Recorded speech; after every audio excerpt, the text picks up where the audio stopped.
These are our Haas Deburring wheels. They are fast, precise, and long-lasting, leaving a consistent and clean finish on our parts. Now, these are the exact same deburr wheels that we use here at the Haas factory, and we've gone through, found the grades that we like, and we've made them available on HaasTooling.com. Now, we'll choose our grinding wheel based on the material that we're going to be working with and how aggressive we want to be. But aggressive is a relative term. These are not grinding wheels.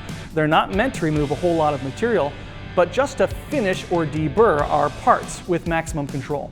For detailed finishing or deburr work that requires a lighter touch, we're going to likely go with a silicone carbide wheel.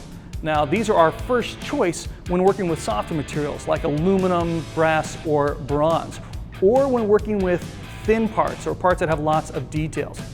The abrasive in these wheels is very sharp and will give us a fine finish.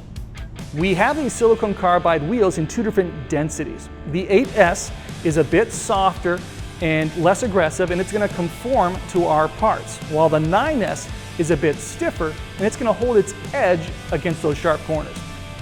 Now, when working with tougher materials like carbon steels or stainless steel 300-400 series or even nickel alloys, we'll want to move on over to our aluminum oxide wheel, which has just the right amount of bite and a longer wheel life. Now, this is also a good wheel for general deburr work, but it's not my first choice for aluminum.